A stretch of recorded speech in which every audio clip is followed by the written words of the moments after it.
In this segment, we're going to talk about layers. It's just amazing what you can do with layers. They're very similar to acetate sheets that you might put on a foil projector. You could imagine having 2 or 3 different acetate sheets, one with type, one with an image, another with another image, and then you can move them around in relation to each other.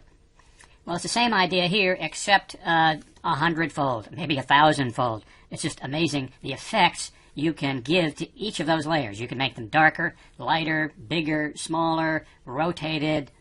Any kind of visual effect you can think of, you can apply to each of those layers. Now, we're going to walk over here to the right, to the Layers panel, to show you this picture here. Looks like a single image. Of course, it's multiple images. Each one has a layer. Now, I will click on the eye here to make it invisible, the background, and you see the beautiful flowers disappeared. Next, the Mexican singer, his guitar player, he is gone. And then we have the text, Ole Mexico. We can make that disappear. Finally, we have a drop shadow effect, which we can delete and make reappear. So each of those layers is on a, you might say, a different acetate sheet. If I click on the guitar player's layer, I can grab a hold of him and make him move around because he's on a separate, if you will, acetate sheet. The same thing is true of the type. If we click on that in its own layer, we can move that around.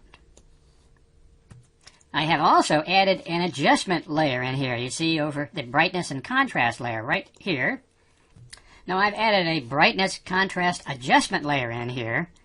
So if I click on that, you can see I can increase the brightness, and it's only increasing the brightness of the layer, the guitar player, and not the type. That's because the adjustment layer is below the type.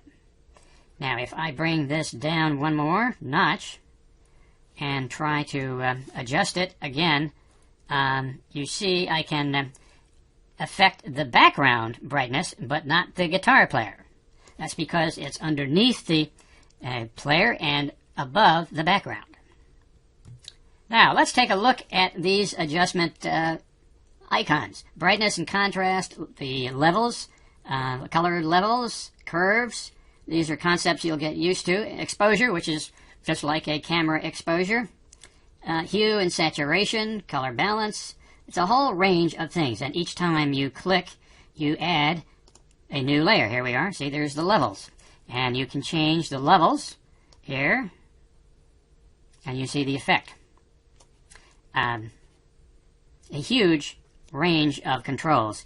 You can have layer by layer. You get incredible control over your image. But let's simplify it. Each element can have its own layer, and you can add layers as you build it.